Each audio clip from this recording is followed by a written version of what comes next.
Hey guys, welcome back to my channel. Ball pythons are my favorite reptile and really one of my favorite pets in general.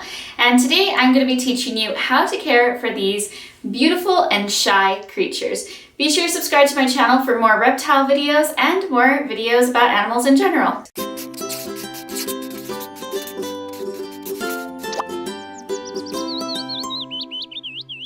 Now, you do want to keep in mind that this is a very long-term commitment pet. Ball pythons can live 30 years in captivity, and for me, that's a huge perk to the species. But for a family buying a pet for a kid, it might not be. Ball pythons are very much available in the pet trade, and it's easy to acquire a lot of different types of morphs. So a morph is a color mutation that normally wouldn't exist in the wild, but is bred in captivity. So this is what a ball python would look like in the wild. And then in captivity, you get lots of different types of morphs, like the yellow one that I had earlier, which is a banana ball python, and this blue-eyed Lucy that I'm holding now. They come in many different colors and patterns, and I think there's probably over 1,000 now. There's a lot. When you are deciding which morph you want to get, what kind of color and pattern, do be aware that some of these snakes do have health problems depending on what color they are. So for example, spider ball pythons have a neurological disorder where they have a head wobble, which can become very severe. So those kinds of ball pythons are not ethical to breed, so make sure that when you are going to buy a morph that it is a healthy morph. And I'll link a video to some information about spider ball python morphs down below. Because it is important to get a ball python from a breeder who understands that the animal's overall health is a lot more important than how pretty it looks. I think reptile expos are the best place to get a ball python, because you can actually meet the breeder there, you can talk to them about their individual snake and ask lots of questions, and you should be asking lots of questions. And it's also going to be one of the cheaper places to buy a snake. And then you can also buy online, and there are some really good breeders online. And again, just ask them questions about the snake. And then there's pet stores, and pet stores, the downside of that is that it is going to be very expensive. You don't get to ask questions about the animal, so this pet store employees and stuff are probably not going to really know too much about the individual animal or where it came from. And then it does seem like it is more likely that snakes from pet shops and places like that do come with mites and other health problems as well. So that's why I really like going with the expos, because you get to talk to the breeder right then and there. Now, when you are buying a snake, you do want to ask them if the snake is used to eating live food or if they're used to eating frozen thawed. So the difference between the two is that live food will be live rodents, rats or mice, possibly if it's a smaller snake. And then frozen thawed is a rat that's already been humanely killed, and then it's frozen, and when you feed it to the snake, you have to thaw it out for them. So the best thing to feed your snake is frozen thawed food, and we're going to get more into that towards the end of the video. And I do recommend for new owners to get a snake that is already eating frozen thawed food, and again, we'll get more into that towards the end of the video. So when you are buying a snake, it's really important to ask when the snake's last meal was. That way you know when they need to eat again. And also, they'll tell you if it's eating on a regular basis, which you shouldn't be buying a snake from somebody who's selling a snake that has been off of meals for a while. You want to also ask when the last time they shed was, if they are having healthy sheds. Just look the snake over and make sure it looks nice and bright and healthy, that it doesn't have stuck shed, that its eyes are nice and clear, they're not cloudy, and make sure it doesn't have like little tiny black dots all over it, or little dots moving around. Those are mites. That's bad. You definitely don't want to get a snake like that. Personally, I like getting snakes when they're babies and watching them grow up, but do keep in mind that babies will tend to be more nippy, more likely to bite than adults, but they're still ball pythons. It's not a big deal. Ball pythons in general hardly ever bite. They're really not known for biting. Of course, some do, and you might get one that's just got the personality for it. But in general, they're just so docile, and so it's Not too big of a deal getting a baby snake, just know that they're going to be a little bit more fearful. Ball pythons are actually small snakes as far as snakes go. So females usually are about 5 feet, can get up to 6 feet in length, and then males are typically 2 to 3 feet in length. And this one right here is actually a full-grown male. And so they're not very long, but they are thick snakes, so they can be a little bit heavy. I have males because I do prefer the smaller size. It's just something that's better for me personally. I've held full-grown females and they felt heavy to me, so that's why I actually prefer males, because they are going to be a little bit smaller. And of course, if you are buying a snake, you should already have the habitat set up for them. Now, this is where people get a little crazy and offended. It's a very common misconception that ball pythons enjoy tiny little cages. No, that is not true. They naturally like tight places to sleep, but in that case, does that mean that a hamster cage should be the size of where it sleeps, or should we keep dogs in crates all the time because dens are natural? Like, no, that's silly. So they need enough space to move around. Ball pythons need a cage with lots of cover and heights. That's why bioactive terrariums work so well. The plants make the snake feel safe. You can use fake plants and wood and logs to help them feel safe and able to hide. You can start your baby snake off in a small tank and then upgrade. I don't recommend bins. That's just cruel. This is an intelligent animal that deserves environmental enrichment. Why spend all the money on a beautiful snake and then spend $5 on its cage? Now, tanks are okay, but you can run into humidity problems with tanks like this. So I really prefer the type of cage that I have for my other snake, which you'll see here, and just these cages that are made out of wood and keep the humidity in. Those are much better. We're in this one right now, but I definitely see myself changing his cage in the future. Just because tanks aren't the best option. When it comes to substrate, I think that just actually dirt works the best, just soil.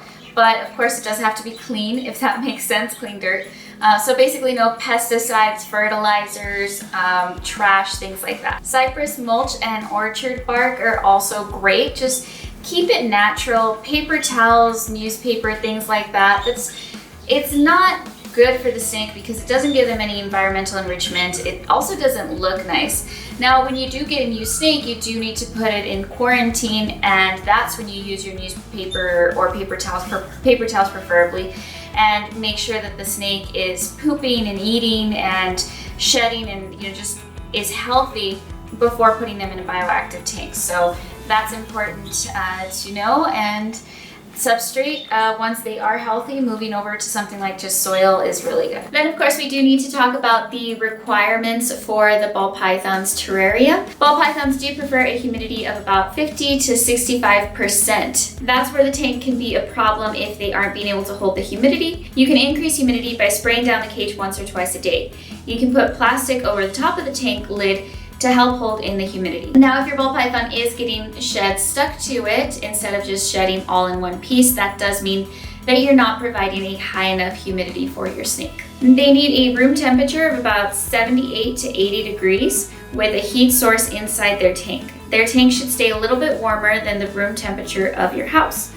On the heat spot, it should be about 90-95 degrees. Now, heat mats do work best for them, and the reason for this is that bulbs actually do dry out the cage more. So you could have humidity problems with using a heat bulb, and so heating pads are just easier to work with. Now, when it comes to handling your ball python, make sure to let them settle in first. So if you get a new ball python, you want to make sure that they are eating regularly and just settled in, so you don't want to bother them too much right away.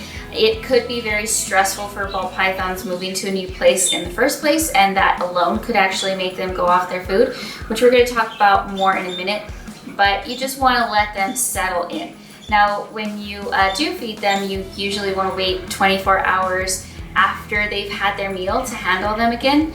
That's just something that's recommended. Considering they do eat the entire prey whole, and so they're really full right away, I just think that it would be uncomfortable for them to be being picked up and handled at that point. Now, ball pythons do need available drinking water. Not all reptiles actually use it, but ball pythons very much do use their bowl of water, so be sure to provide that for them. And I like to provide them with something that is large enough for them to actually sit in. Now, some snakes actually like that, some of them don't. Some of them only use that when they're shedding. It just depends, but I like to have that available for them. Now, going more into feeding, always feed them frozen, thawed food that has been humanely killed. You will need to thaw the food first, so never microwave it or heat it up too fast, something like that. Just put it in water. If you microwave it or cook it like you're heating it up too fast, then you can actually make your snake really sick. Now, frozen food is not for people that are just not man enough to watch nature be nature. That's a stupid person argument. Rats and mice can really mess up your snake. They're a danger to them. The fact is that these snakes are no longer in nature, so you can't expect things to behave the way that they normally would. This is captivity, and a large rat in a small tank with a snake that doesn't want to eat no longer compares to the wild counterparts of predator versus prey. Rats can really tear up a snake, and so it is not recommended to feed them live food because the live food actually becomes a danger to the snake. So do not risk your snake's life just because you were picked on as a kid and now have something to prove, or whatever reason it is that people constantly want to say, like, my snake needs live food. It doesn't get your snake over onto frozen thawed food. Now, sometimes it can be difficult to transition snakes, and maybe not every snake can do it, but really for the most part, snakes can be moved over to frozen thawed food. I will make another video going more into those kinds of topics. But yeah, it is a danger to your snake, so don't risk it. Now, the size of food that the snake needs is actually going to be the size of the thickest part of their body, which is, I know, pretty crazy when you notice the size of the snake's head. But don't be like PetSmart and feed a 6-month-old snake pinky mice. Don't do it. Feed them the correct size food. I mean, PetSmart, well, why do they even sell snakes if they're not going to sell food for snakes? I don't understand that. You should feed your snake about once a week to once a month. Now, babies are going to eat more frequently, so every 7 to 10 days is a really good schedule.